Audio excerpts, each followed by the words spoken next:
Bonjour à tous et bienvenue sur le Hopcast, le podcast qui vous invite à mettre le sport santé au service de votre vie après 40 ans. Aujourd'hui, j'ai le plaisir d'échanger avec Cyril Terrola, qui est physiothérapeute indépendant juste à côté de notre studio Hop Santé à Physiothérapie La Colline. Cyril, bienvenue sur le Hopcast. Merci Thomas. Avec plaisir. Merci à toi d'avoir accepté notre invitation. Aujourd'hui, on va échanger ensemble sur les idées reçues, les fausses croyances qu'on peut avoir, tout le monde pourrait avoir sur certains domaines de la rééducation puis l'activité physique. On va échanger ça ensemble avec nos différentes expériences et ce qu'on a pu ressortir un peu, ce qu'on peut entendre au quotidien ou durant notre jeune carrière, on va dire, quand tout frais. Mais avant toute chose, est-ce que tu pourrais te présenter à notre audience, nous dire un peu ton parcours, tes spécialités, d'où tu viens, etc. Ouais, ça marche, sans souci. Alors d'où je viens, j'ai grandi pas loin d'ici du coup à Urcy quoi. C'est marrant vu qu'on était au CO ensemble puis on se retrouve maintenant bien des années après pour ce podcast quoi. C'est vrai. Ouais, c'est assez drôle. Et puis d'un point de vue professionnel, moi j'ai fait mes études à Lausanne, à la Haute École de Santé Vaud. J'ai fini en 2017, puis j'ai travaillé en cabinet à la base sur Fribourg pendant quelques années. Après je suis parti travailler à l'hôpital de Bilance quand il existait encore. Aussi pendant une année, puis après je suis devenu indépendant et j'ai commencé ici à Physio-La-Colline à Romont. Au niveau de mes spécialisations, au début je suis un peu parti dans tous les sens je dirais, parce qu'en sortant de l'école j'avais l'impression d'avoir besoin d'outils plutôt manuels, je me sentais pas à l'aise justement dans tout ce qui était thérapie manuelle et autres, donc je suis parti dans des formations très axées là-dessus, style sur les fascias, dry needling, etc. Plutôt là-dedans, puis après j'ai commencé à affûter, on va dire, mes outils, à aller plus dans des domaines qui me parlaient un peu plus, comme les neurosciences, de la douleur. Et maintenant, je suis plus axé aussi tout ce qui est physiothérapie du sport. Je suis en train de faire un CAS justement en physiothérapie du sport. Donc une formation continue. Exactement. Voilà. Du coup, grosso modo, dans les grandes lignes. Puis d'un point de vue aussi personnel, je fais pas mal de sport depuis tout jeune. Je fais pas mal de gym aux agrès, de grimpe, de parcours. Voilà, j'aime bien bouger, quoi.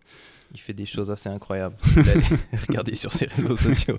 Déjà, la petite pub pour ses réseaux sociaux. On essaye. Des trucs peut-être un peu fous pour vue de l'extérieur. Ok. Tu voulais encore ajouter quelque chose sur ton parcours? Non, écoute, non, je pense que c'est déjà bien. Ok, l'idée aujourd'hui de comment on va procéder, c'est que moi, je vais un peu dire une fausse croyance, une idée reçue. Après, j'écoute un peu ce que tu as à dire à ce sujet et ensuite, on va échanger ensemble s'il y a des choses à compléter ou si on pense à d'autres choses, on part dans d'autres directions. On va pas se donner trop de règles aujourd'hui. Donc, la première idée reçue, donc vous verrez qu'il y en a pas mal qui tournent autour des maux de dos, mais on va aussi déborder sur d'autres thématiques. Donc, la première, c'est par exemple de garder le dos rond quand on veut ou de soulever lourd est mauvais pour la colonne. Donc, c'est important par exemple de plier les genoux ou de se tenir droit pour protéger son dos. On l'entend souvent, cette fausse croyance. Qu'est-ce que tu as à nous dire à ce sujet? C'est effectivement un gros morceau, je dirais, à l'heure actuelle chez la population de manière générale. Je veux dire, mes patients, mais même tout le monde. Je veux dire, on entend tout le monde à droite à gauche dire attention, garde ton dos droit pour soulever, protège ton dos, tiens-toi droit, etc. Puis en fait, c'est assez moche dans le sens où ça fait des années et des années que maintenant on sait que c'est bien plus complexe et complexe ça finalement, que ça dépend vraiment pas juste de se tenir droit, pas droit, etc. La douleur de manière générale c'est un processus hyper complexe et puis d'autant plus dans ce cas-là où ça dépend tellement des capacités des gens, de leur habitude, des antécédents qu'ils ont, etc., de leur force de manière générale, qu'on peut pas s'arrêter à ça. Et aussi en fait cette idée, elle provient à la base de certaines études qui ont été faites il y a déjà bien des années, je ne veux pas dire de bêtises sur les dates, mais style dans les années 50, 60. Donc voilà, des vieilles études qui ont regardé surtout des cadavres d'animaux, de porcs notamment, où ils ont pris juste un étage en fait entre deux vertèbres, il y a le disque intervertébral, puis cet étage-là, ils se sont amusés à le plier, à faire de la flexion, extension, pendant à peu près 35 000 répétitions, donc un chiffre énorme de répétitions. Puis ils ont remarqué qu'après ces 35 000 répétitions, oui, le disque était usé, ça commençait à casser tout ça. Mais après, eux-mêmes, dans leurs conclusions, ils disaient « Ok, il faut faire attention, là on voit, mais c'est un cadavre d'animal. Donc le cadavre veut dire qu'il est mort, qu'il n'y a pas toute la musculature, que c'est un seul étage au niveau de la colonne. Puis bref, de fil en aiguille, les résultats de cette étude, ils ont été mal interprétés et mal transmis. Et ça s'est transformé en, attention, si on arrondit le dos, si on soulève avec le dos rond, on va user ses disques. Mais en fait, là derrière, encore une fois, c'est beaucoup plus complexe que ça. Il y a toute la musculature, la tolérance des tissus, l'expérience de la personne, etc. Et aussi qu'on ne va pas faire 35 000 fois en principe le même mouvement à la suite, quoi. Donc ça suggère quand même que c'est bien plus compliqué que ça. Puis on le voit dans Monsieur et Madame Tout-le-Monde que y a des tas de gens qui vont garder le dos rond dans plein d'activités et qui n'auront jamais de problème finalement. Donc voilà. Donc en général, si on parle vraiment entraînement, si on est progressif sur le dos rond, on peut entraîner notre dos à encaisser des charges, à pouvoir soulever des charges. Puis au contraire, à mon avis, si on passe trop de temps à protéger notre dos, à dire on se met jamais en position arrondie dans le dos, finalement on devient faible dans cette position-là.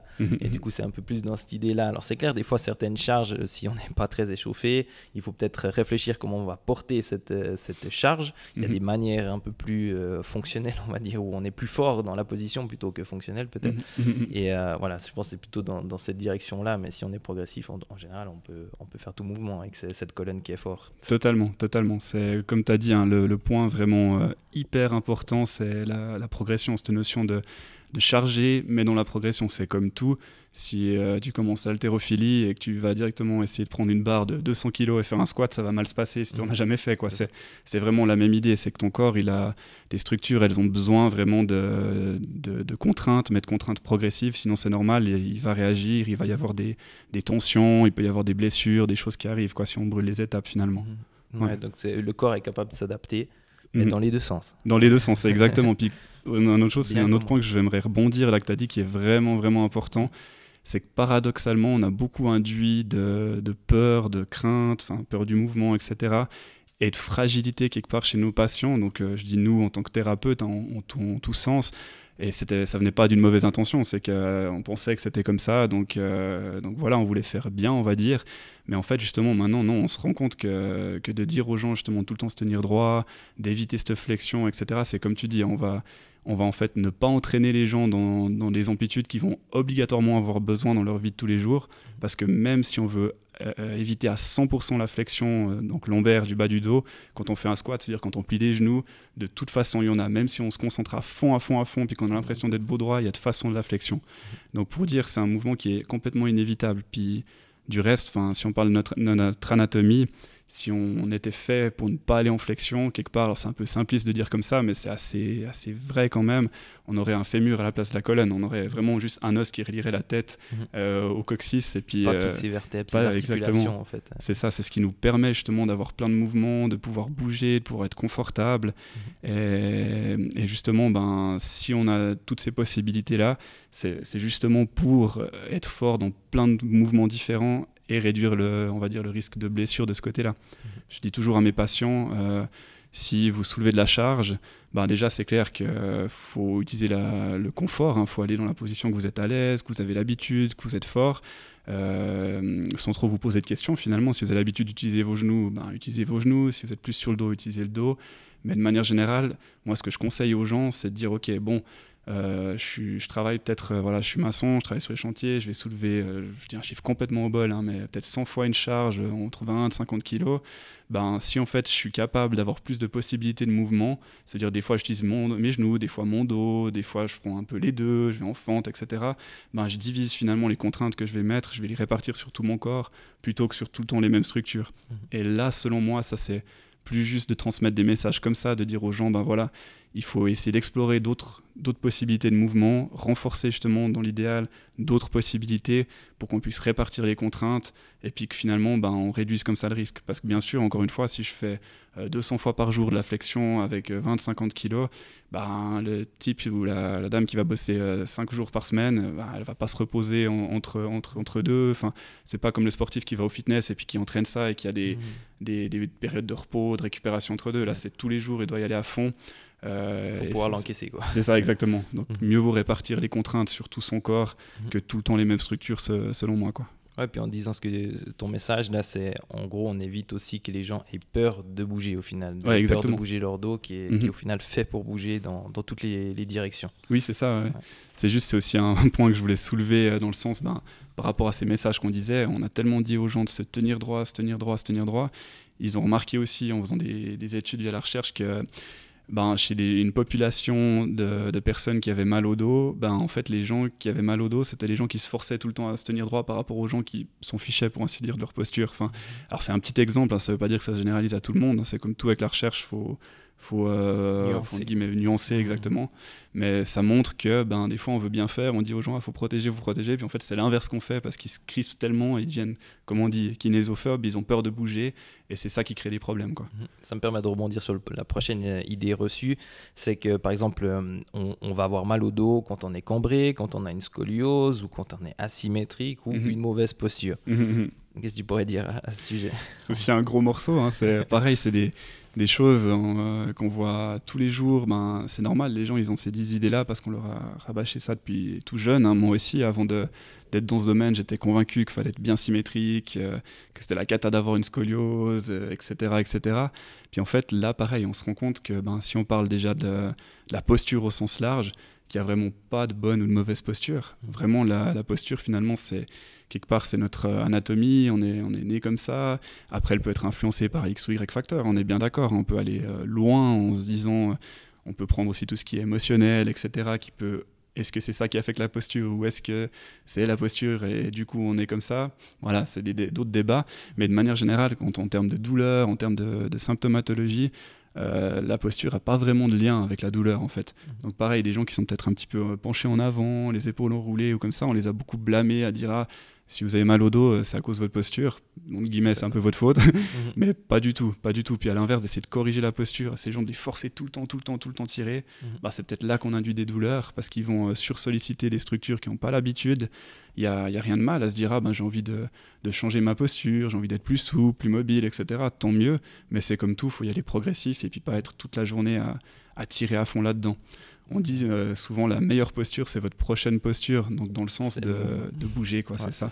Si je reste c'est la même idée qu'avant, hein, la charge, on voit la charge comme des répétitions, comme du poids, mais être statique pendant des heures, c'est aussi de la charge qu'on met sur nos disques, sur nos ligaments, etc. Une même charge qui n'est pas hyper intensive, mais pendant des heures, et c'est ça qui peut faire qu'après on a des douleurs, des irritations et autres, quoi. Ce que j'aime bien dire, c'est que la pire position ou la pire posture, c'est celle qu'on tient longtemps. Ouais, c'est ça. C'est pas le fait, on peut se tenir un peu n'importe comment, entre guillemets. C'est ça. Et après, le fait de rester, comme tu dis, quand on est assis longtemps ou quand on est debout longtemps, le pire c'est quand on attend pour un concert, par exemple. Ouais, exactement. Quand on est debout, attendre 2 heures sur place ou plus, des fois, et c'est là qu'on commence à avoir mal sous les pieds, on commence à avoir mal au dos, au bas du dos, ou après encore, un peu toute la colonne et tout. Donc c'est un peu ça. Ouais, c'est ça. Par rapport à tout ce qui est les asymétries, par exemple, de toujours vouloir faire entre guillemets des mouvements droits et tout, moi j'ai pas mal évolué à ce côté-là aussi quand on corrige ou on adapte un peu les positions pour les personnes.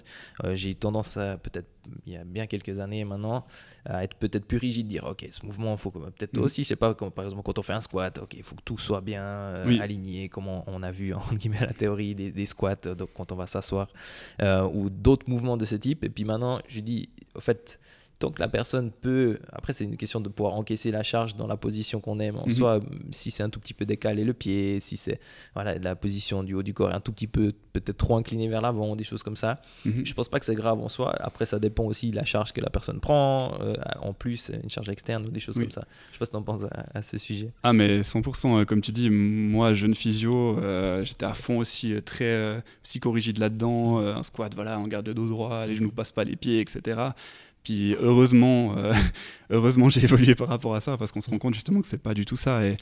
Et ce que des fois peut-être on confond, c'est peut-être aussi le côté, on va dire, ce fameux terme fonction, on va dire, au sens large, et le côté performance.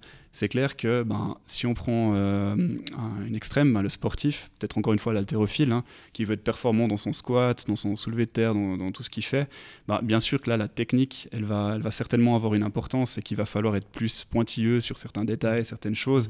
C'est comme tout sport, le swing du golfeur, le tennisman, enfin dans tout sport, la technique a son importance. Pour optimiser la performance. Exactement, c'est ça. Mais en termes de prévention, on va dire, au sens large pour la population, monsieur, madame, tout le monde, il faut miser sur le confort. Il faut regarder dans quelle position les gens sont à l'aise, comment ils se sentent le mieux, comment ils sont le plus performants. Parce que ça, par contre, c'est la nuance aussi.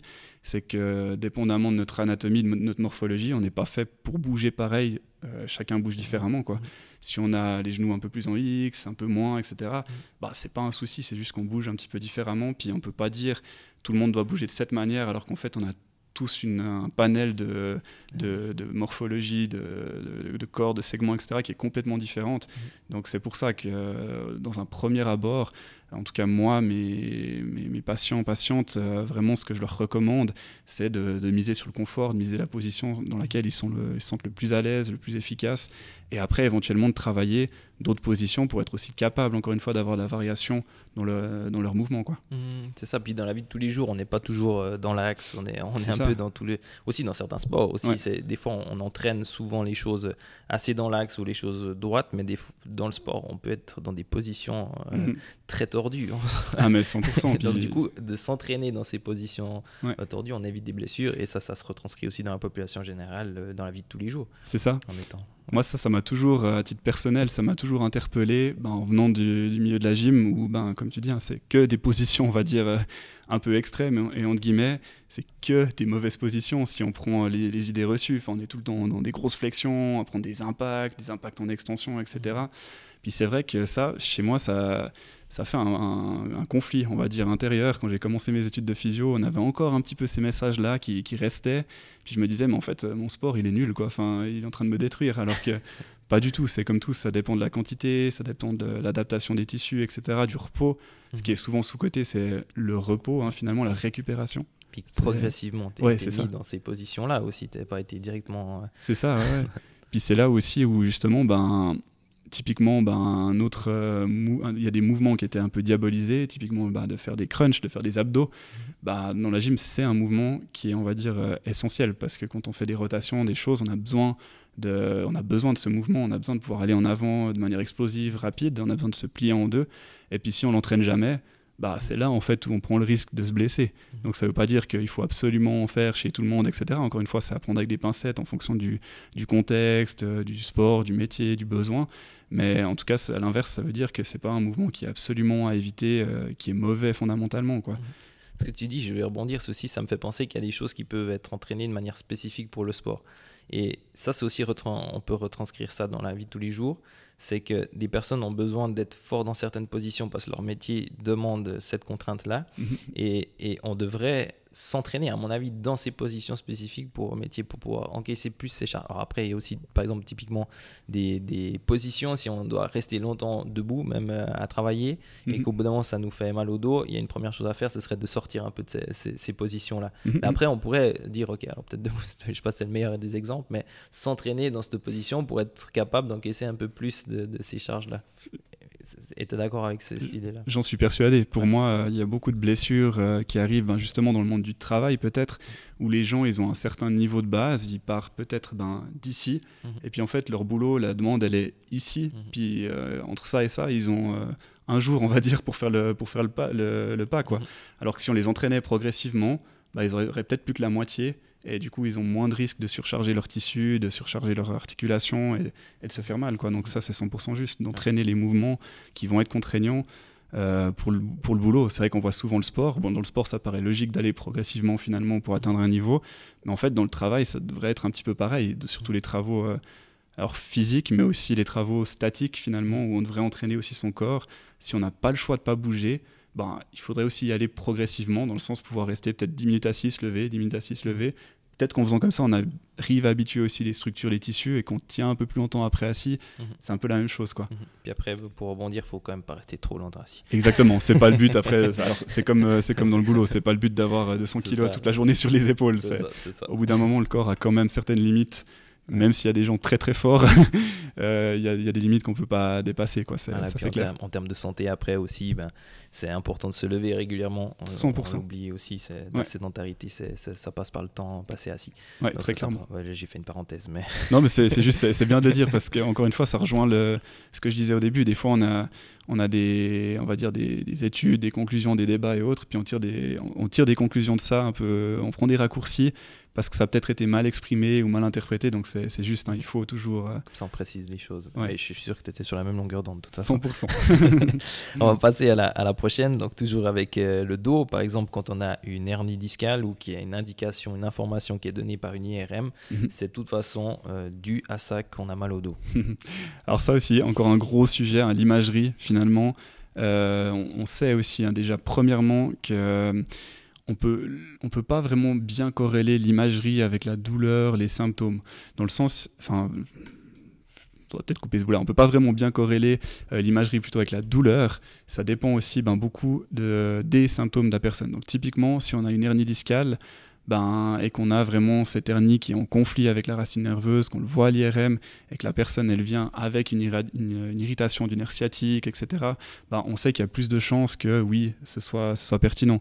Mais par contre, à l'inverse, on sait que typiquement des hernies discales chez des gens en bonne santé qui n'ont aucune douleur, on en trouve. Et en fait, plus on avance dans l'âge, plus il y a une grande part de la population qui ont des hernies discales et qui n'auront jamais de douleur en fait.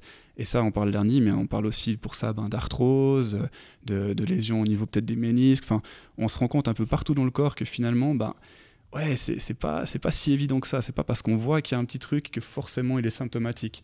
C'est pour ça que je dis toujours, dans un monde idéal aussi, si on fait une IRM, il faudrait déjà toujours pouvoir comparer droite et gauche quelque part. Parce que des fois, en fait, on se rend compte que le côté asymptomatique, donc qui n'a pas de douleur, en fait, c'est exactement la même chose que le côté symptomatique qui a des douleurs. Puis on se dit, ok, bon, c'est peut-être pas que lié à ça finalement. Puis encore une fois, de mettre en lien avec ce qu'on a concrètement. L'imagerie est un très bon outil indispensable pour exclure les choses graves, les choses dangereuses. Typiquement, j'ai une fracture, j'ai quelque chose de vraiment très gros et qu'il faut pas faire de bêtises. Des tumeurs, il y a des drapeaux rouges que c'est important d'écarter avant de privilégier d'autres pistes peut-être. Il faut absolument pas la mettre à la poubelle, mais par contre pour inclure des choses, elle n'est pas toujours si pertinente que ça. Ça me permet juste de rebondir. J'ai un chiffre, par exemple, des études qui montrent qu'à l'âge de 50 ans, 80% des personnes qui n'ont pas mal au dos ont des signes de dégénérescence discale. Ça, c'est des chiffres qu'on retrouve et ça me permet de juste faire la promotion aussi de ce site internet qui est infomaldedos.ch. Je pense que tu le connais. Ouais. C'est des physiothérapeutes qui ont regroupé toute la littérature qu'on a à ce sujet autour du mot dos. Il y a des choses, vous verrez, on a repris certaines choses qui sont sur ce site. Et voilà, très intéressant. Si vous posez des questions par rapport au mot dos, je vous conseille d'aller faire un tour sur ce site et vous verrez qu'il y a beaucoup de choses qui vont en direction du mouvement et de bouger et de s'exercer. Je valide aussi, très clairement. On parlait toujours, est-ce que tu veux partager un peu ton expérience par rapport à ces mots de dos, hernie discale? Ouais, pour le coup, je peux dire sans trop prendre de risques que je sais assez de quoi je parle, dans le sens où je l'ai vécu et je le vis en ce moment. L'hernie discale, l'irritation du nerf sciatique, etc. Vu que j'ai eu des hernies à répétition depuis déjà une dizaine d'années, on va dire. Et là, dernièrement, malheureusement, j'ai dû me faire opérer parce que j'avais un conflit qui était beaucoup plus important finalement, et en termes de douleurs, des douleurs qui vraiment ne passaient pas et qui m'empêchaient de dormir, enfin vraiment des choses assez fortes. Mais c'est la première fois, heureusement, et j'espère la dernière, que j'ai dû choisir d'opérer, parce que jusqu'ici, quand j'avais ces conflits, finalement, ok, l'hernie était là, il y avait une irritation du nerf sciatique, donc on peut se dire, ok, oui, il y a de grandes chances que ce soit ça mon problème. Mais à travers ça, jusqu'à maintenant, le traitement, c'était quoi? C'était de bouger, c'était de dire, ok, on sait que c'est comme ça, mais au final, ça ne change pas grand-chose. On sait que dans la plupart des cas, les hernies, elles ont une récupération qui est favorable, dans le sens le corps, il va naturellement réussir à limer cet excédent de disque qui vient comprimer le nerf. Donc voilà, la plupart des cas, ça se passe comme ça et ça se passe bien. Donc c'est pour dire, l'imagerie, là, dans mon cas, elle était utile surtout pour se dire, ok, on sait qu'il n'y a pas tout ça, qu'il n'y a pas d'autre chose. Que oui, alors certainement c'est lié à cette hernie, mais Il n'y a pas d'autre chose plus grave, on va dire, que ça dans mon dos, quoi. Comme tu parlais, je sais pas, on peut aller loin, de tumeurs, de choses comme ça, de fractures. Dernièrement, c'était quand même suite à un mouvement, donc le but c'était de voir, ok, on est sûr qu'il n'y a pas de fracture liée à ça. Je comprends bien, juste pour aussi resituer un peu le contexte. Donc, tu avais 10 ans, tu avais pas mal de douleurs quand même qui ont été, je pense, fluctuantes du coup pendant ces 10 ans. Oui, exactement. Traitement conservateur où tu as essayé de mettre toutes les chances de ton côté, de renforcer et tout. Je pense qu'il y a des phases qui étaient mieux que d'autres. Et ensuite, là, très récemment, tu as eu un peu un choc, un traumatisme. Exactement. Lié à... Tu peux nous expliquer peut-être? C'était lors d'un entraînement de gym où voilà, j'ai eu un choc, on va dire, en extension en rattrapant quelqu'un. Ce qui a augmenté tes douleurs. Exactement. Voilà, et puis là, du coup, ce qui a même déclenché, je dirais, parce que là, on peut pas dire que j'avais encore des douleurs, tu vois, liées à ça, quoi. Je pense que ça a relancé une inflammation, ça a relancé quelque chose, et qui fait que malheureusement, cette fois, ça passait pas. Comme on a vu lors de l'opération, il y avait d'autres petites choses qui peuvent être aussi assez pertinentes, hein, un peu de cartilage, des choses comme ça, qui étaient abîmées là-dedans, qui entraient aussi en conflit avec la racine. Donc même là, c'est pour dire, même en ayant vu à l'IRM opérer, mais moi qui suis assez convaincu que ça venait de ça, je peux pas être sûr à 100% parce que suivant comment, en fait, c'est le reste qui a été fait pendant cette opération qui gênait, on va dire, au niveau de mon nerf. Donc même là, on peut pas dire, ah oui, c'est l'hernie discale à 100% qui a posé problème. Il y a de grandes chances, mais probablement pas que, quoi. Et souvent, c'est ni noir ni blanc, quoi. C'est ça. Souvent des zones grises, on peut pas toujours savoir exactement la cause. Ça me fait juste rebondir aussi sur que parce que c'est clair, je pense qu'une opération au dos n'est jamais anodin. Donc c'est clair que si on peut favoriser plutôt le traitement conservateur et que ça passe et que le corps fasse son job, c'est une bonne chose. Après, je pense qu'il faut pas non plus être anti-opération complètement. Non, c'est clair. On sait qu'il y a des bons résultats après des opérations, mais aussi des fois, malheureusement, pas des bons résultats après des opérations. C'est ça. Tu peux nous dire un peu plus à ce sujet? Oui, alors ça, c'est ce que je dis toujours aussi aux gens, c'est que l'opération, encore une fois, c'est comme tu dis, c'est absolument pas à mettre à la poubelle, ça reste un outil qu'on doit utiliser dans deux cas, j'ai envie de dire, dans le cas d'urgence, où vraiment il y a ce qu'on appelle ces drapeaux rouges, où il y a des choses que si on n'opère pas, on aura des séquelles à vie, hein, si on a une perte vraiment complète de force, une paralysie, des choses comme ça. Ça commence à se faire dessus et tout, ça, c'est vraiment des drapeaux rouges, aux urgences. Ça faut pas se dire, ah ouais, non, là j'attends, je serre les dents. Là c'est clair, c'est go aux urgences directement.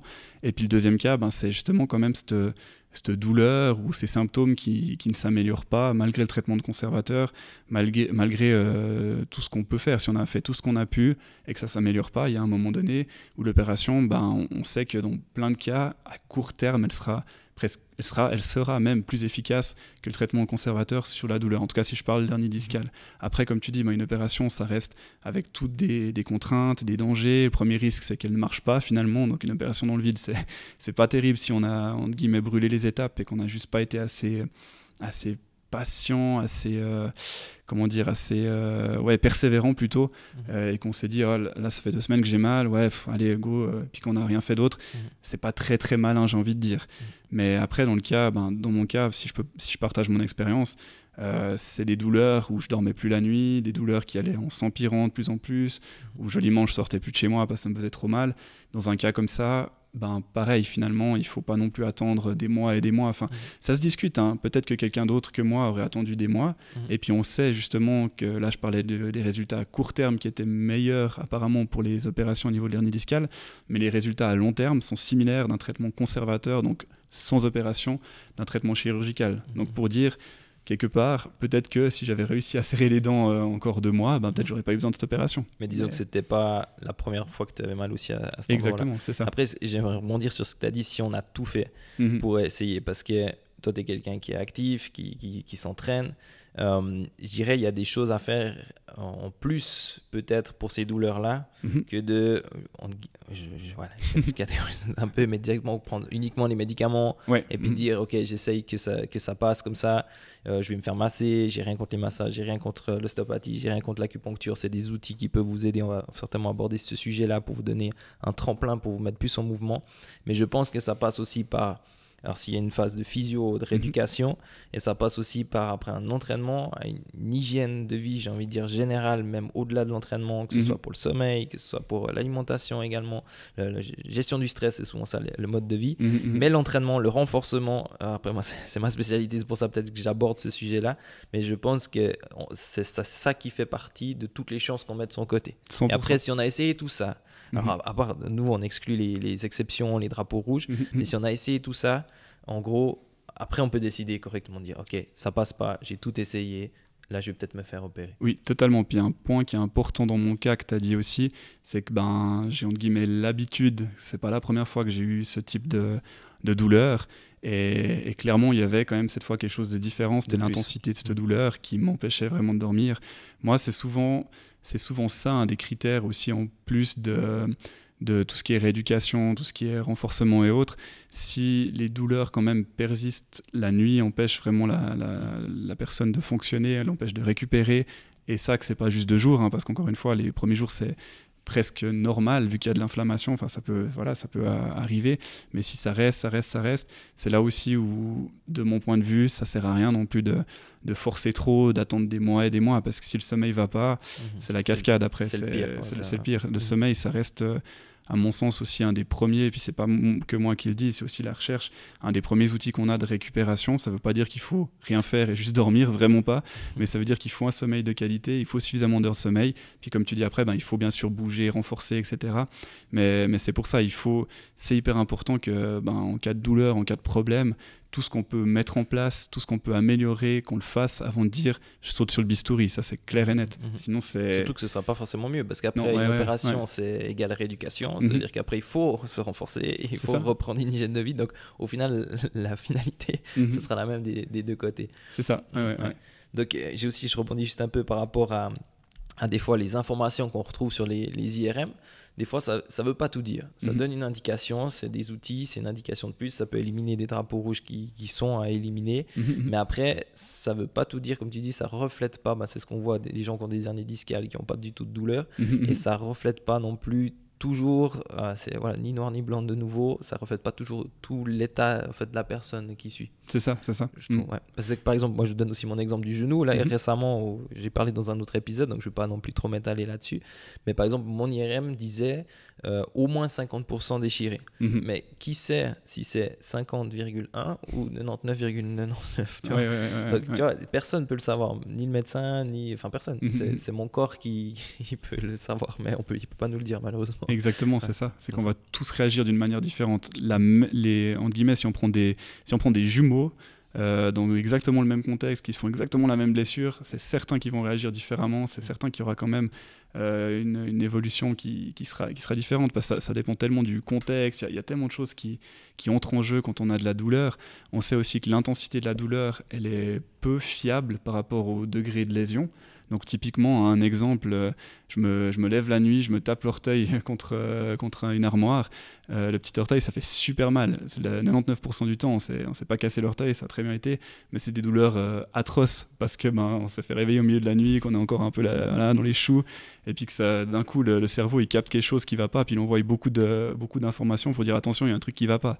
La douleur, c'est vraiment ça. Avant tout, c'est un message du cerveau pour sensibiliser le bonhomme dessous, pour dire attention, il y a un truc dans cette région qui me plaît pas, il y a un danger, il faut réagir. Puis des fois, ce signal, il n'est pas du tout adapté au danger, parce que tout le contexte va influencer sur le cerveau, et du coup, on parle d'intensité de la douleur comme un bouton de volume. Le bouton de volume, il va être à fond peut-être dans certains cas, alors qu'en fait, il devrait être au minimum, parce que c'est vraiment pas une grosse lésion, quelque part. Des fois, il y a presque des bugs un peu de ces systèmes de douleur, surtout quand ça devient des douleurs chroniques aussi.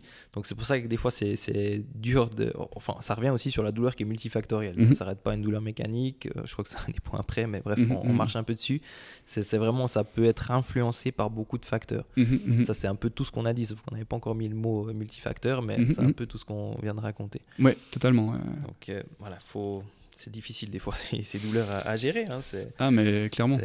Pas évident, surtout quand on les vit, quoi. C'est ça. Après, ça prend la tête, après, on dort moins bien. Quand on dort moins bien, finalement, les douleurs sont souvent augmentées. Donc après, c'est d'essayer de briser ou de freiner au moins ce cercle vicieux qui va nous amener à avoir peur de bouger, avoir plein de conséquences négatives. C'est ça. Essayer de briser ça, de reprendre une approche plutôt plus active, d'accepter des petits passages de douleur. J'aime pas dire qu'on doit travailler dans la douleur, je suis pas trop adepte de ça, mais par contre des fois dans certaines situations on peut accepter des petites gênes pour essayer d'aller progressivement, de manière adaptée, de manière réfléchie, aller vers l'avant. Je dis toujours aux gens qu'il faut réussir à comprendre leur douleur finalement, comprendre quand c'est de la douleur, on va dire que là, il faut vraiment écouter. Quand c'est de la douleur qui dit stop, là c'est trop, là je vais me faire plus mal, là si on va plus loin, il va se passer quelque chose de pas bien. Donc la douleur finalement qui est protectrice quelque part, hein, qui dit non, là elle met une limite. Ou quand c'est de la douleur qui indique ok, bon, on est en train de solliciter, on est en train de faire travailler des structures qui ont peut-être plus trop l'habitude, et puis en fait c'est une douleur qui va pas forcément augmenter, qui disparaît rapidement quand on arrête. Puis ça c'est une douleur, comme tu dis, qu'on peut se permettre, qu'on peut aller dedans, qui vont peut-être permettre aux gens d'oser un peu plus, de rebouger par rapport à si on dit il faut absolument pas de douleur. Mais par rapport à ça, je rebondis aussi dessus, hein, on va peut-être un petit peu plus loin, mais on sait que justement il n'y a pas vraiment... Il n'y a pas non plus un énorme intérêt à aller tout le temps dans la douleur. On sait que si on ne va pas du tout dans la douleur, ou justement un petit peu, on a les mêmes résultats. C'est juste, enfin, on a les mêmes résultats encore une fois à long terme, c'est juste que peut-être qu'à court terme, d'oser aller un peu plus dans ce seuil douloureux qui est acceptable, on va dire, peut-être que les gens vont plus rapidement oser bouger, oser faire des choses. C'est peut-être le petit avantage qu'on a. C'est aussi ce que j'explique aux gens. On essaye, moi en thérapie, j'essaie d'aller avec eux, d'explorer ça. Il y a beaucoup, finalement, c'est beaucoup eux qui doivent s'introspecter et comprendre encore une fois leur douleur pour arriver à la gérer, savoir quand elle est normale, pas normale, etc. On essaie de travailler avec ça. Et puis si ça va pas, que les gens entre guillemets, ont trop peur de cette douleur, sont pas du tout à l'aise, pas du tout confortables, pas de souci, on met un cran en dessous, puis on augmente après progressivement. On va travailler hors de la douleur, et puis ça va aussi s'améliorer, il n'y a pas de raison, quoi.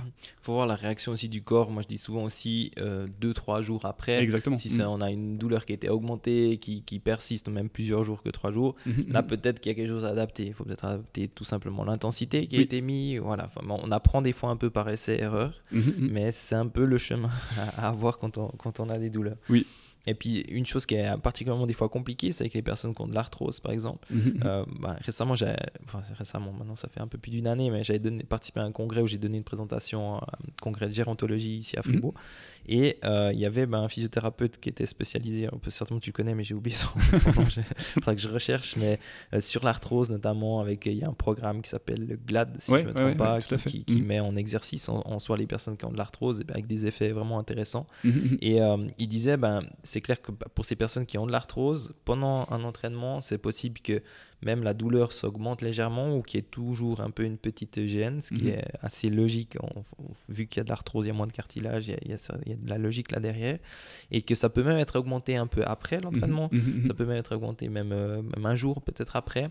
Mais que ce n'était pas néfaste en soi. Et puis, comme ça revient aussi, il ne faudrait pas que ça dure par contre 3-4 jours où les douleurs sont augmentées. Tu es assez d'accord avec cette vision ? Oui, tout à fait. Tu contredis tes collègues. Non, pas du tout.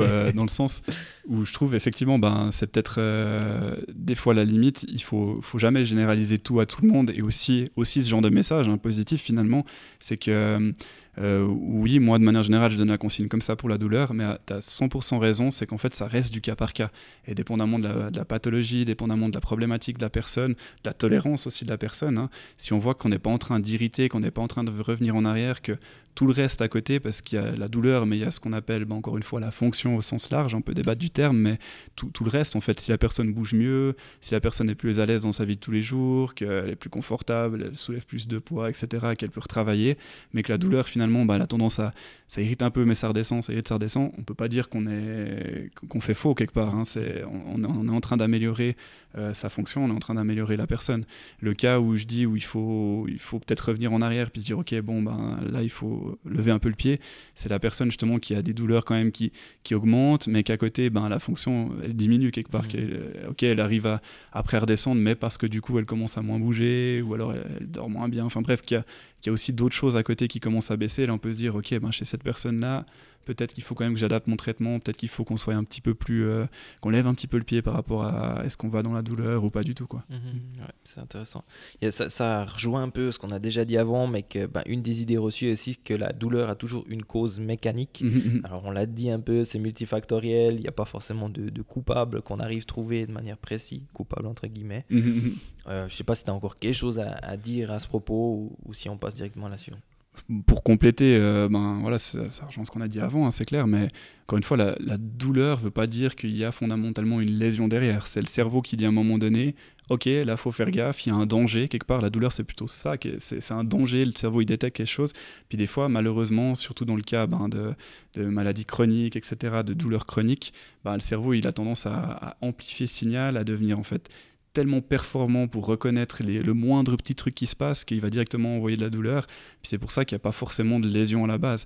Peut-être qu'à l'origine, au tout début, il y a eu une entorse, il y a eu quelque chose, il y a eu un problème. Par exemple, si on parle de lombalgie, qui est souvent une des douleurs numéro 1 quand on parle de douleurs chroniques, j'ai envie de dire. Peut-être qu'à la base, il y a eu quelque chose, encore une fois, une petite entorse, quelque chose au niveau d'un ligament ou autre dans le dos. Et puis en fait, cette douleur, elle est revenue, mais là, à l'heure actuelle, la personne, elle n'a plus du tout de signes physiques. Il n'y a pas de lésion, il n'y a rien. Ça ne veut pas dire que la douleur, elle n'est pas réelle. Ça ne veut pas dire que la personne fait du cinéma ou j'en sais rien. Je dis toujours aux gens, on leur dit « Ah, c'est dans votre tête ». C'est un peu réducteur de dire « Ah, c'est dans votre tête ». Mais en fait, c'est vrai dans le sens où c'est le cerveau qui régule la douleur, qui module la douleur, qui dit « Ok, il faut envoyer beaucoup, un peu de douleur, pas de douleur ». Donc, quelque part, c'est lui qui est responsable de tout ça. Et lui, justement, il est influencé par tout ce qui se passe, les expériences vécues, le contexte, etc. Donc on peut aller loin vraiment là-dedans et c'est pour ça qu'on ne peut vraiment pas s'arrêter à si j'ai mal, c'est parce que c'est cassé ou c'est parce que voilà, il y a ci, il y a ça. C'est bien plus complexe que ça. Et puis en amenant du mouvement, en étant actif, ça envoie aussi d'autres signaux justement à cette tête qui va peut-être commencer à réagir progressivement différemment. Pour moi, c'est un des meilleurs outils qu'on a parce que justement, peut-être qu'on redonne un peu de confiance, peut-être qu'on rassure, peut-être oui, on a mal, mais en fait, quand on a mal, c'est normal, on a tendance à plus oser faire des choses, à avoir peur après d'avoir mal, ce qui est totalement normal. Et puis du coup, on fait de moins en moins. Puis en fait, on oublie qu'il y a des mouvements qui nous font pas du tout mal. On les fait plus parce qu'on n'ose pas trop. Puis en fait, en reprenant gentiment, on voit ouais, je peux faire ça, sans que ça empire mes douleurs. Puis même si ça améliore pas forcément l'état général, la personne au moins elle a ça qu'elle peut faire. Sans parler de tous les effets positifs de l'exercice d'un point de vue santé générale. Tu parlais de sédentarité, etc. Rien que de lutter contre la sédentarité, ça reste le risque numéro 1 par rapport à la douleur. Si on devient sédentaire, c'est encore pire que juste d'avoir mal. C'est que là, on a un risque bien plus élevé pour sa santé. On parle de risque cardiovasculaire, on parle de risque finalement, je vais très très loin, mais de risque de mortalité, quoi. Donc, voilà. C'est vrai. Tout bientôt, on acquiert un médecin qui est spécialiste là-dedans et la sédentarité tue plus que le tabac. C'est un petit comment on dit, spoil. Une petite avant-première. Par la suite aussi, une idée reçue, une fausse croyance peut-être, c'est que pour renforcer son dos, il faut faire un maximum d'abdominaux. Alors ça aussi, finalement, c'est pas mauvais de faire des abdos, c'est très bien, mais il n'y a pas que les abdos dans le corps, dans le tronc, dans le dos, non, parce que les abdos déjà c'est devant et c'est pas derrière. Quand on parle d'abdominaux, on renforce pas vraiment le dos. Non, c'est ça, exactement. On renforce les abdominaux. C'est ça, exactement. C'est intéressant d'avoir des abdominaux efficaces, efficients, mais ça fait pas de sens de faire que ça quand on veut renforcer son dos. Encore une fois, il faut voir aussi en termes de mouvement. Pourquoi on veut renforcer le dos? Peut-être pour que la personne, elle bosse ou autre, elle soit plus efficace dans son travail, qu'elle ait moins de risque de se faire mal, ou dans le sport, ou ci ou ça. Donc il faut aussi mettre en lien avec dans quel mouvement on a besoin. Si mon mouvement, c'est justement de faire un squat, de soulever de la charge, si je fais que des abdos, pour ainsi dire, c'est un pet dans l'eau, quoi. Je vais pas améliorer grand-chose dans mon dos. Il faut entraîner ce mouvement, il faut entraîner le dos dans ce mouvement. Et on sait que par contre, il n'y a pas non plus besoin d'être trop spécifique, trop pinailleur. On sait que le dos, il va travailler finalement dans plein de mouvements. Justement, on fait des squats, rien que de lever le bras, il y a une activation du gainage, de la musculature profonde et autres. Donc, il faut aussi des fois un peu simplifier, je trouve, les consignes qu'on donne, les exercices qu'on donne, et puis pas tout compliqué, parce que des fois après on se dit mais renforcer le dos c'est hyper dur, mais en fait non, c'est pas dur, quoi. Comme dit, c'est des petits mouvements un peu généraux qu'on fait un peu naturellement, quoi, qui vont aider. Puis, une première chose, je pense, c'est de le bouger dans toutes ses fonctions, c'est-à-dire faire une extension, faire une flexion, aller sur le côté, rotation, d'essayer déjà rien que de le bouger dans toutes les directions, ça va déjà même souvent aider pour les douleurs déjà. C'est ça. Et puis après le renforcer dans toutes les directions. On peut rajouter une charge externe ou pas, mais peut-être qu'il y a des exercices au poids du corps qui sont hyper intéressants. Mais c'est vrai que faire des abdominaux, se mettre en position qu'on connaît, une classique, la planche par exemple, si vous ne connaissez pas, vous tapez sur Google, vous trouverez exercice, la planche. C'est pas, à mon avis, il y a mieux à faire pour renforcer le dos. Après, c'est mon avis. Mais... Puis, il n'y a pas de meilleur, il n'y a pas d'exercice miracle par rapport à ça. Encore une fois, c'est du cas par cas, ça dépend de ce qu'on veut travailler. C'est pour tout, même pas que pour les dos. Il n'y a pas d'exercice miracle. C'est clair. C'est vrai que moi, j'ai souvent la demande de dire alors, il y a des exercices qu'on peut faire plus spécifiques pour entraîner le dos et tout, mais des fois, on nous demande des exercices un peu plus généraux. Et des exercices, il en existe des milliers, des milliers, des milliers. Le but, c'est qu'est-ce que tu veux travailler derrière. Ouais, c'est ça. Qu'est-ce que tu veux renforcer. Quelle structure, quel muscle, quelle articulation. Voilà, c'est ça. Puis après, ok, on prend les outils qui sont les exercices pour entraîner ça. Ouais, bref, ça, puis par rapport à ça, moi, un exercice, justement, encore une fois, il n'y a pas d'exercice miracle, mais moi, j'aime bien utiliser cet exercice exprès pour casser justement un peu les idées reçues. C'est le Jefferson Curl, c'est de s'enrouler en soulevant de la charge. Vertèbre par vertèbre. Ouais, exactement. Parce que souvent, ça fait tellement, au début, ça fait tellement mûr, on va dire, dans la tête des gens, parce qu'on se dit, non, mais en fait, parce que non, je peux pas faire ça, dos rond, je vais me faire mal. Puis des fois, on le dit oralement, puis on dit ah oui, ok. Puis quand on le fait en pratique, on voit qu'il y a beaucoup de crainte par rapport à ce mouvement. Puis ça, typiquement, pour moi, alors encore une fois, ça s'applique pas à tout le monde dans 100% des cas, on est bien d'accord. Mais ça, pour moi, c'est un exercice qui est intéressant justement pour reconstruire un peu de la confiance dans son dos, pour dire ok, en fait, je suis capable de le faire malgré toutes les idées reçues qu'on avait par rapport à ça. À l'heure actuelle, c'est un exercice que je trouve hyper intéressant.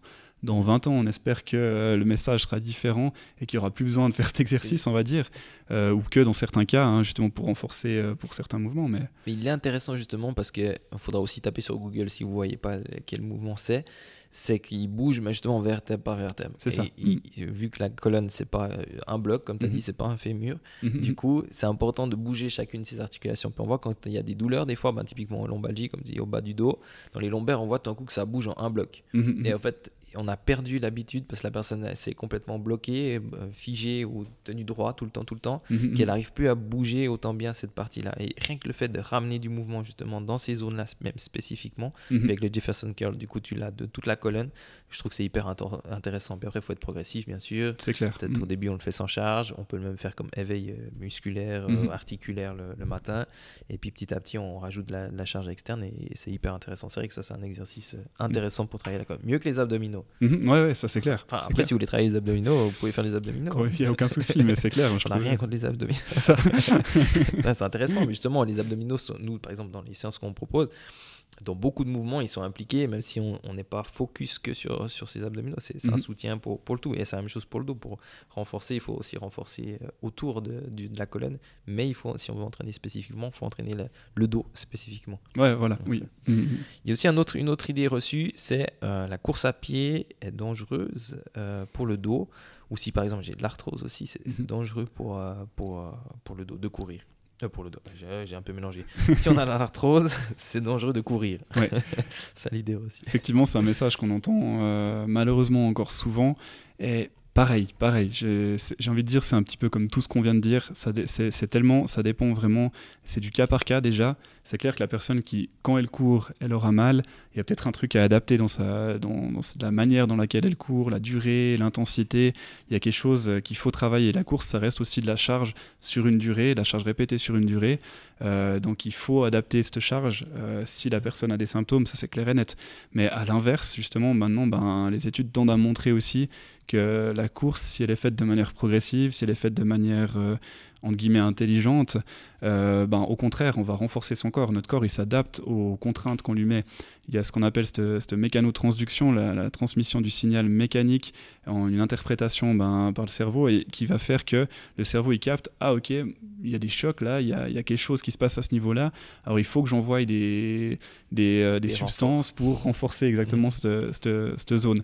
Puis c'est clair que si on demande trop et qu'on laisse pas le temps à notre corps de se renforcer, bien sûr qu'on tombe dans de la surcharge et que là on peut avoir des problématiques, fractures de fatigue, des trucs qui arrivent. Mais si on arrive à trouver le bon équilibre entre charge, repos, c'est pour ça que je disais avant aussi que le repos est hyper important, la récupération plutôt que le repos, on va fortifier en fait son corps. Ça rejoint aussi tout ce qui est ostéoporose, je parlais d'arthrose, mais l'ostéoporose aussi, c'est un grand sujet où on dit l'ostéoporose, il ne faut surtout pas faire de sport parce qu'on risque de se faire mal. Il faut aller à la piscine. Il faut aller à la piscine, exactement, ouais, c'est ça.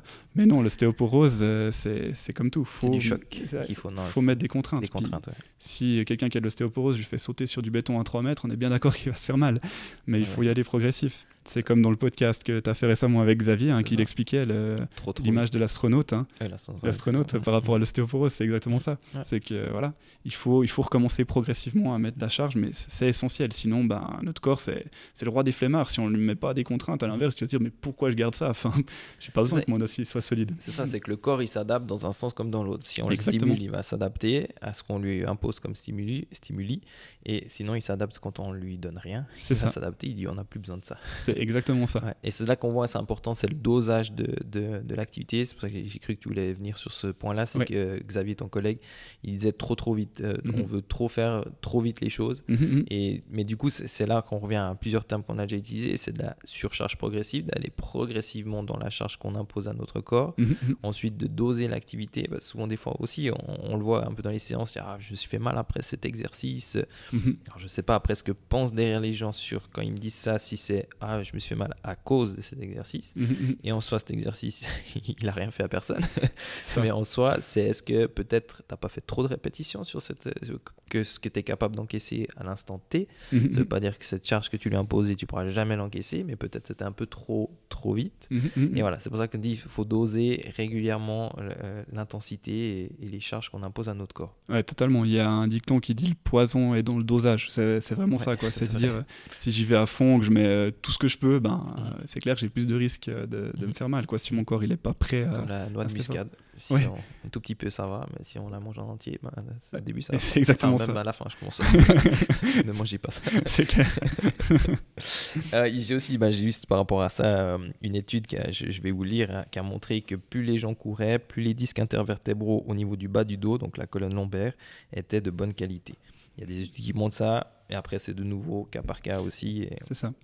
Je dis, faut toujours rester, faut toujours réfléchir par rapport à tout ça et se dire, typiquement la recherche, c'est des tendances, c'est comme on dit des guidelines, c'est un fil rouge, c'est des choses qui nous disent, ok, la majorité des gens vont réagir comme ça, mais c'est clair qu'après, il y a peut-être, si 80% ont bien réagi, il y a 20% qui vont peut-être mal réagir, et ça veut dire qu'il y a autre chose. Donc c'est pour ça que je dis, il faut toujours rester dans du cas par cas. Il faut toujours se dire, ok, dans quelle situation je suis, comment je peux raisonner. En première intention, quelles sont les guidelines, on va dire, qui s'appliquent dans la majeure partie des cas. J'essaye, ça ne marche pas dans mon cas. Ok, chez moi, malheureusement, c'est autre chose que ça. Il faut creuser un peu plus loin, quoi. Intéressant. Prochaine idée reçue ou fausse croyance, je crois qu'il nous en reste... Ah non, il nous en reste quand même quelques-unes, hein. Il faut qu'on avance. Il y a tellement de choses à dire. C'est ça, voilà, il y a beaucoup de choses à dire si jamais vous le regarderez en plusieurs fois. Du coup, il y a une des fausses croyances, c'est par exemple au niveau des vertèbres déplacées. J'ai une vertèbre qui est déplacée, j'ai un bassin qui est décalé, j'ai une jambe qui est plus courte que l'autre, j'ai un nerf qui est coincé. On m'a remis en place, entre guillemets, c'était pour cette raison qu'il y avait ces douleurs. Qu'est-ce que t'en penses? Alors, c'est toujours un sujet un peu sensible, on va dire, parce que pareil, c'est des choses qu'à un certain moment, elles étaient enseignées comme ça, parce que, ma foi, avec les connaissances qu'on avait, on pensait que c'était comme ça, et que maintenant, avec des outils un peu plus précis, avec des données aussi un peu plus précises, avec beaucoup plus de monde, beaucoup plus de sujets, des suivis sur le long terme, enfin bref, tout s'affine finalement, on se rend compte que ça aussi, c'est plus des messages qui auraient tendance à rendre les gens un peu plus fragiles quelque part, parce qu'ils ont peur justement après, parce qu'ils disent si je bouge mon bassin va se décaler, je vais me démettre une vertèbre, etc. Mais on sait que ça n'arrive pas, hormis dans des cas d'accident, de traumatisme sévère, où là les gens c'est pas chez le physio, l'ostéo, le chiro qui vont aller, c'est aux urgences, quoi. Si on a une vertèbre déplacée, c'est les urgences, et on va pas pouvoir la remettre manuellement comme ça.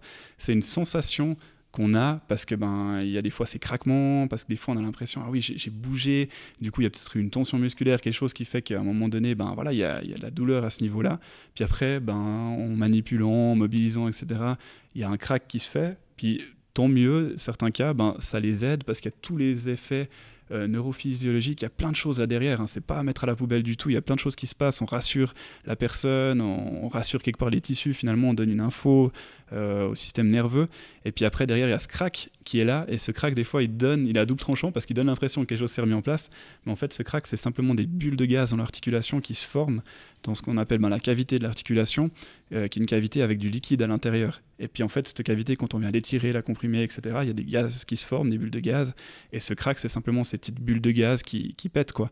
Puis ça peut donner une impression de j'ai remis quelque chose en place, mais en fait fondamentalement non, il n'y a pas quelque chose qui s'est à ce point-là déplacé dedans, quoi.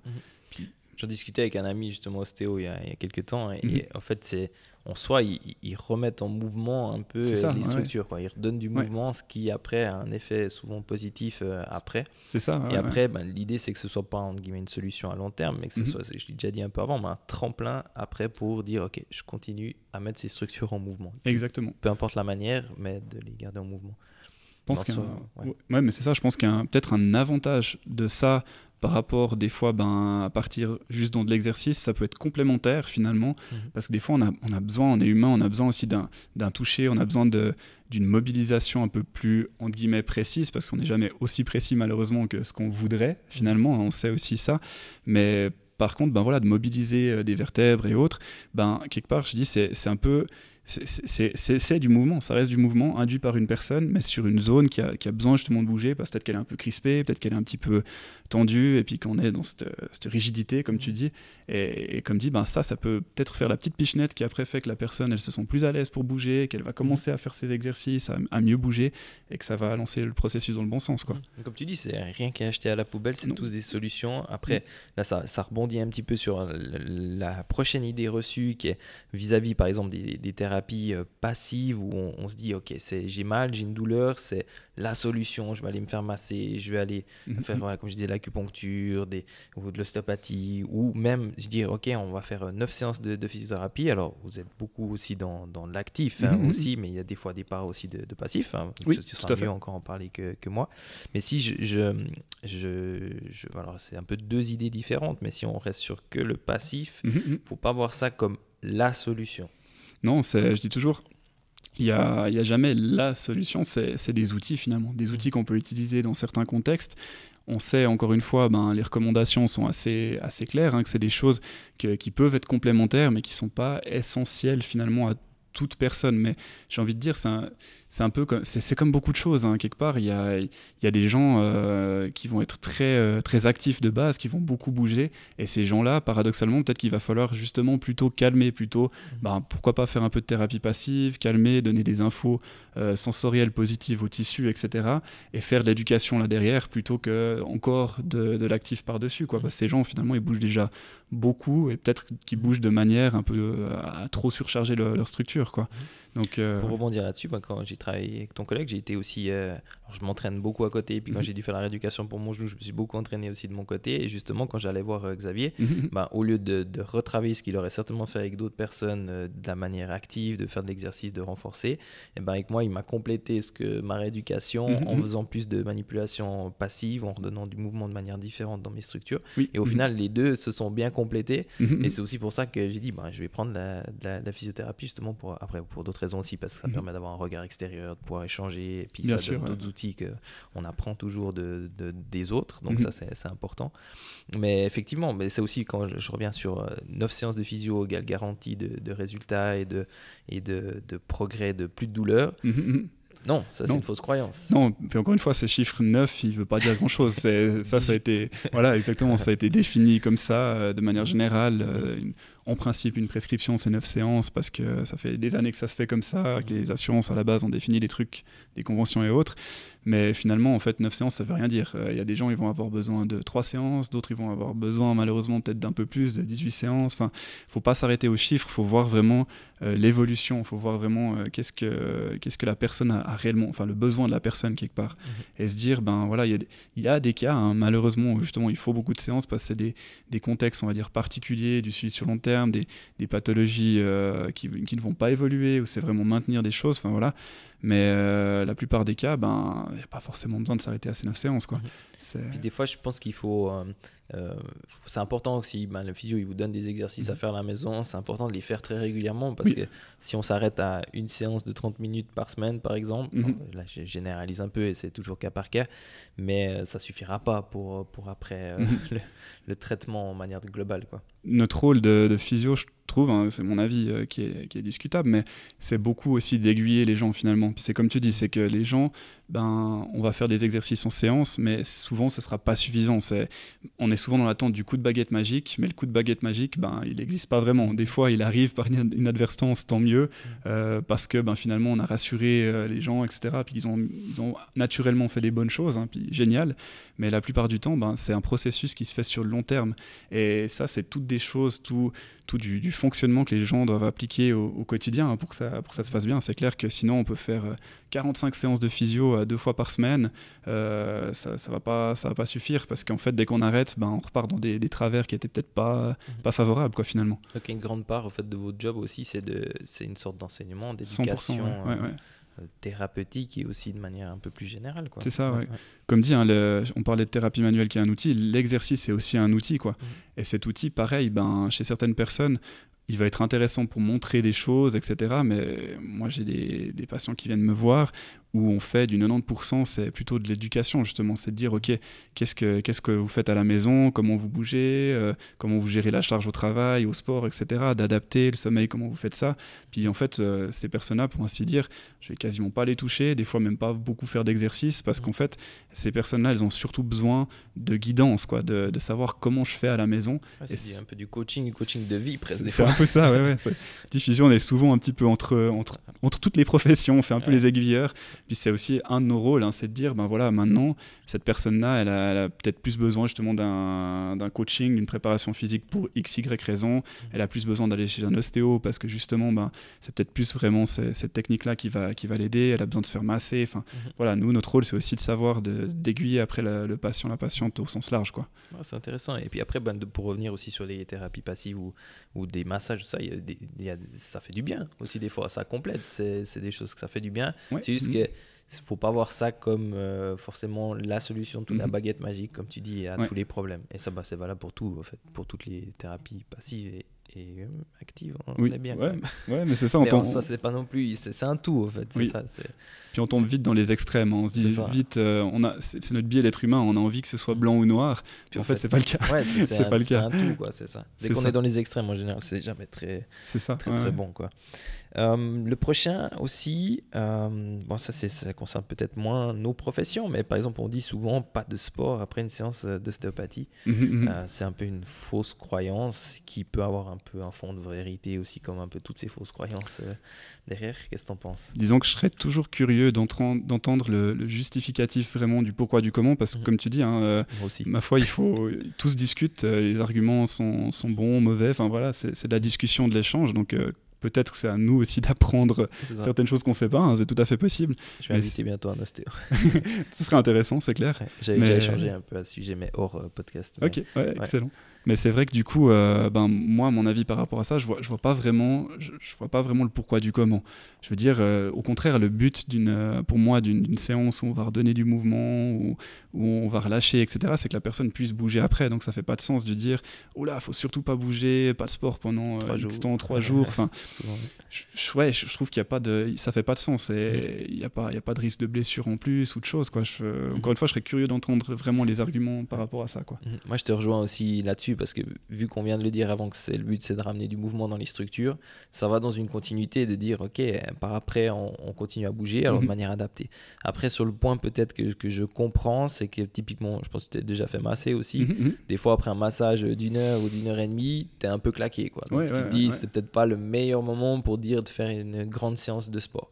Mais à nouveau, ça dépend quel traitement il y a eu lieu, quelle thérapie il y a eu lieu, mais dans la plupart des cas, si la personne ne ressent pas une fatigue extrême après ce traitement-là, à mon avis, c'est même plutôt positif de continuer à bouger, parce qu'on continue dans la lancée du travail de l'ostéopathe. Voilà. Donc, c'est vrai que ce serait intéressant d'échanger un peu, parce qu'en tout cas, c'est vrai que 3 jours, pour moi, c'est un peu promouvoir la sédentarité, quoi. C'est un peu, je vous fais une thérapie, faites rien pendant 3 jours.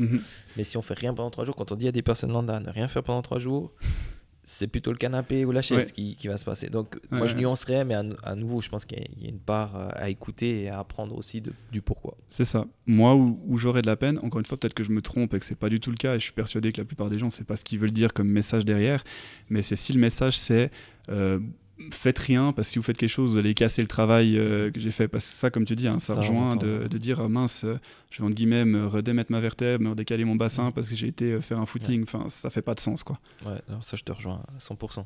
Je pense que c'est un mauvais message. Après, des fois, c'est comment il est transmis le message, ça on sait pas. Et des fois, c'est l'interprétation aussi, comment il est interprété. Exact. Des fois, le téléphone arabe ne marche pas encore jusqu'à ce que ça vienne à nos oreilles. C'est ça. Donc, faut mettre des nuances. Mais des fois, c'est vrai que il faut faire attention, je pense, mais ça, c'est valable pour nos jobs aussi. Totalement. De comment on transmet le message, la communication, parce qu'après, comment il est compris, c'est encore autre chose. Oui, donc, exactement. Faire attention au vocabulaire. Ensuite, ça revient un peu à douleur égale repos. Qu'est-ce que tu en penses? Alors, fausse croyance, du coup. Tout à fait.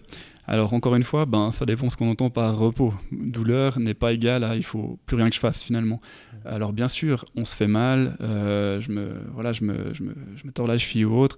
On peut blâmer personne d'être tranquille une journée, un jour, 2 jours. Il y a aucun souci. C'est ok de dire je me repose un petit peu, j'ai besoin de récupérer. Mais par contre, il faut reprendre le plus vite possible du mouvement au sens large. Ça peut être du mouvement à distance. Si la zone qu'on a blessée, ou qu'on a mal, elle est trop sensible vraiment dans tous les mouvements, on va trouver un moyen, mais on va pas forcer dessus directement. On va d'abord bouger le reste pour tous les effets aussi de vascularisation, etc. Tous les effets, on va dire, secondaires positifs qu'il y a.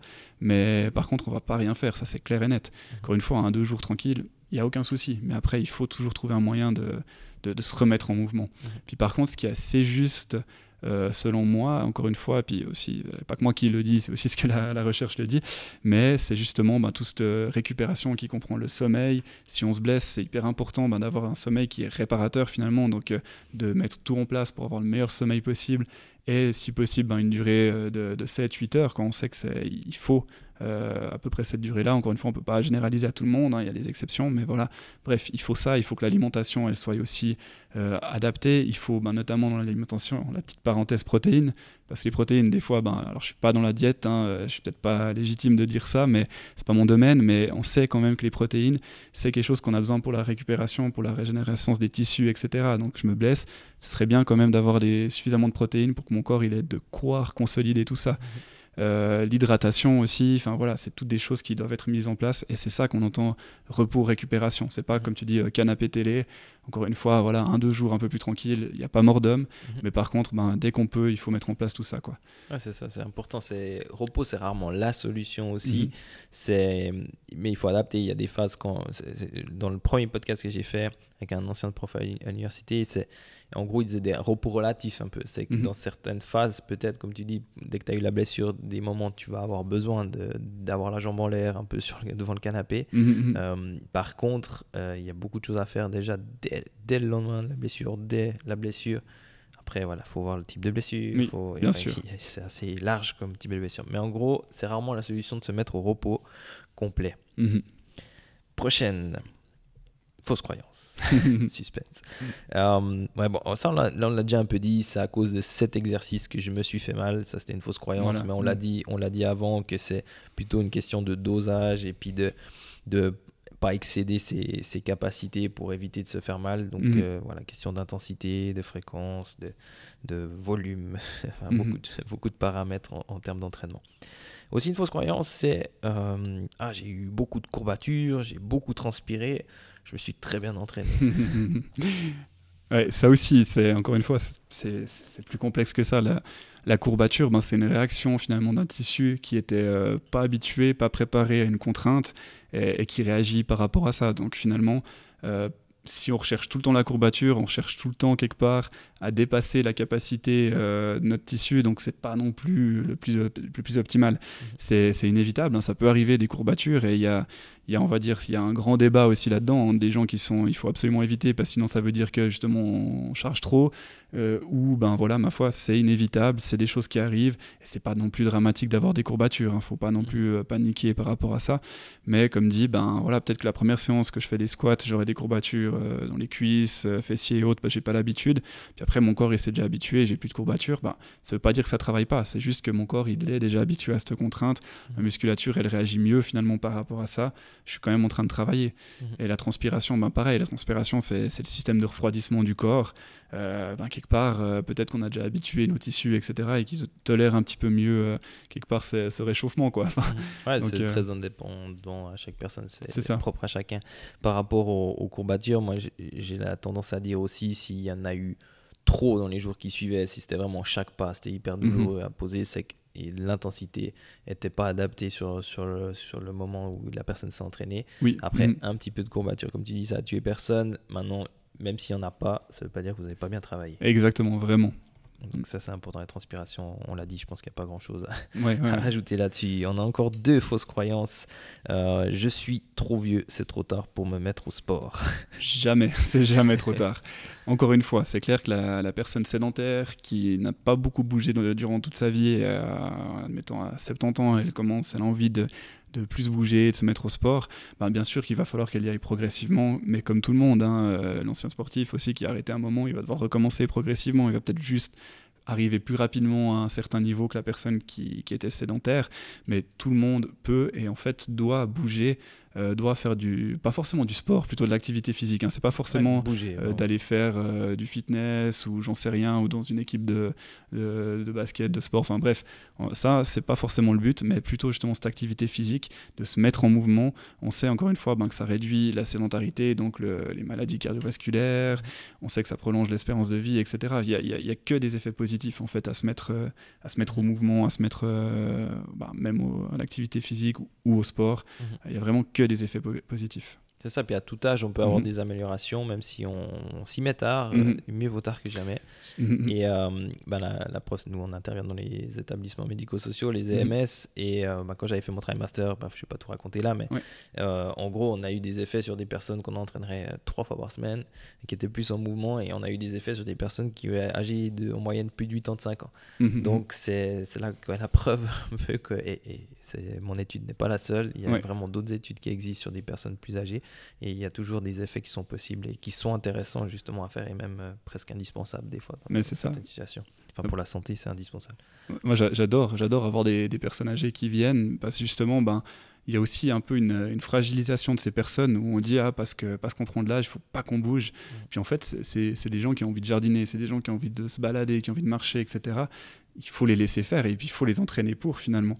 Puis les résultats sont dans la plupart des cas, ils sont très, très encourageants, très motivants. Quand on va progressivement, les gens se rendent compte, j'arrive à soulever de la charge, j'arrive à faire des choses.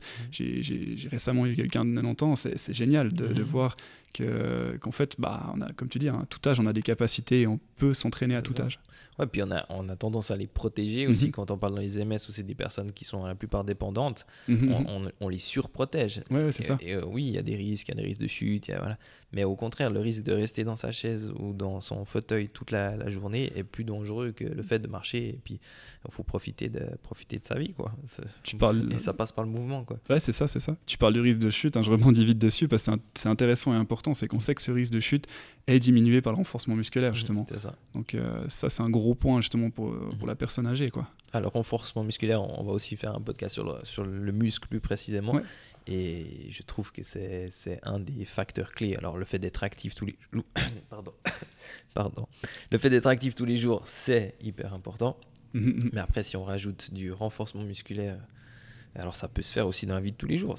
Prendre les escaliers déjà, toutes les occasions qui peuvent créer du muscle, faites-le. Mais après, si on arrive à s'entraîner encore régulièrement durant une semaine sur le renforcement musculaire, ça peut faire des énormes différences. C'est clair. Dernier point de fausses croyances. Alors, c'est un peu hors activité physique, rééducation, mais c'est par exemple que pour perdre il y a aussi quand même de l'exercice, mais pour perdre du gras du ventre, par exemple, perdre de la graisse, il faut faire absolument des abdominaux ou des exercices ciblés sur le ventre. Alors, encore une fois, je déborde un peu, c'est pas à proprement parler mon domaine, on va dire, mais de ce que j'ai pu lire, de ce que j'ai pu voir. Non, vraiment, c'est pareil, c'est malheureusement pas si miraculeux que ça. La perte de graisse, on peut pas vraiment la cibler. On peut pas dire j'ai envie de perdre là, alors je vais faire travailler là. C'est global, il n'y a pas forcément de mieux et de moins bien. C'est de la dépense, de ce que je sais, c'est de la dépense calorique. C'est un équilibre entre je prends des calories et j'en perds. Donc c'est pas juste de faire des abdos qui va faire perdre du gras au ventre, malheureusement. Ça, la première étape, c'est la balance énergétique, comme tu dis. Ouais. C'est d'essayer d'être en léger déficit calorique. Et puis, c'est ce qui va... En soi, il faut utiliser, il faut consommer le gras. Et ce qui va faire que ça peut montrer les abdominaux, si vous voulez avoir un ventre un peu moins gras. C'est ça. Puis, il faut se dire qu'on est tous différents aussi par rapport à ça. On parlait au tout début de l'anatomie qui est différente chez tout le monde. La graisse, chez tout le monde, elle est répartie de manière différente aussi, entre les hommes et les femmes, etc. Donc, malheureusement, par rapport à ça, il y a des petites, on va dire peut-être inégalités, mais il ne faut pas diaboliser non plus absolument la graisse. On est quand même aussi dans un monde où peut-être que des fois on va trop vers une image un peu qu'on a de la perfection, tout sec, etc. Mais en fait, la graisse, il ne faut pas oublier que c'est quelque chose qu'on a besoin aussi dans notre corps, quoi. Si on n'a pas du tout de réserve de graisse, c'est pas dur, on meurt. Hein. C'est aussi essentiel. La mauvaise graisse, surtout, c'est la graisse qui est viscérale. Ça, c'est une graisse qui est dangereuse pour la santé, mais c'est souvent une graisse qui est un peu vicieuse, qui ne se voit pas vraiment, mais parce que souvent, les couches qu'on voit, c'est un peu la graisse plus superficielle. Mais du coup, effectivement, c'est une histoire de balance énergétique. Et puis, c'est clair de faire des abdominaux. En soi, vous allez renforcer vos abdominaux, mais c'est pas ça qui va éliminer la graisse qui est au-dessus de ces abdominaux. C'est ça. Et du coup, malheureusement, on peut pas cibler. Et le but, c'est plutôt de se remettre en mouvement, de faire un peu attention à ce qu'on mange. Mais à nouveau, là, on déborde un petit peu de notre champ d'expertise, même si on a des connaissances quand même là-dessus. Voilà, je sais pas si tu as un temps où tu pensais à une autre fausse croyance qu'on aurait oubliée ou que tu aurais voulu compléter sur quelque chose. Non, pour moi, on a bien fait le tour, on va dire, je pense, des gros morceaux. Indirectement, on a parlé de tout ce qui était craquement aussi, hein, parce que des fois, c'est aussi des choses que j'entends tous les jours au cabinet. Est-ce que craquer, c'est bon, c'est mal, etc. Hein. Là, je parlais de ces petites bulles de gaz dans l'articulation, donc craquer, s'il n'y a pas de douleur, c'est en tout cas pas négatif, hein, jusqu'à preuve du contraire. Les études montrent qu'il n'y a pas plus de risque d'arthrose, etc. chez les gens qui se font craquer. Moi, je dis toujours aux gens, c'est du bon sens. C'est clair que si vous forcez toujours dans l'extrême de l'articulation, bien sûr qu'on peut supposer qu'à un moment donné, on se fasse un peu mal parce qu'on est en train de tirer toujours sur ces tissus. Mais si de temps en temps, ça craque, ça doit craquer, il n'y a aucun souci. C'est vraiment pas un problème. Oui, ça ne crée pas de douleur. C'est ça. C'est pas un signal alarmant. Est-ce que tu aurais un dernier message ou un petit mot que tu aimerais passer à toutes les personnes qui nous écoutent? Ouais, alors moi de manière générale, je suis assez convaincu que notre corps il est bien fait, que oui, il y a des cas malheureusement plus difficiles dans des contextes de pathologie et autres qui font que c'est pas aussi simple que ça, mais de manière générale, moi ce que je conseille aux gens, ce que je vous recommande, c'est d'écouter finalement les signaux de votre corps, de gérer en fonction de votre fatigue, d'éventuellement l'irritabilité, la douleur, etc. Puis comme dit, de miser sur ces piliers qui sont aussi le sommeil, l'alimentation et le mouvement, l'activité physique, de rester toujours en mouvement, de comprendre comment votre corps réagit, mais de le faire bouger, quoi. Super, voilà. Merci beaucoup. On arrive à la fin de cet épisode, de ce Hopcast. En tout cas, merci beaucoup Cyril merci pour la à toi. Participation. Où est-ce qu'on peut te retrouver, que ce soit sur les réseaux sociaux où tu travailles Oui, alors sans autre, s'il y a des questions ou autres, soit sur les réseaux sociaux, c'est Cyril-TH, soit par mail, soit au cabinet. Je suis très volontiers disponible s'il y a des questions, demandes ou autres. Et si vous voulez aller le suivre, n'hésitez pas. Et pour donner de la force à ce Hopcast, je vous invite à liker, que ce soit sur YouTube, sur les réseaux sociaux, et nous donner un peu de force. On mettra aussi tous les liens dans la description. Et je vous remercie, et je te remercie encore une fois, et je vous dis à bientôt. Au revoir.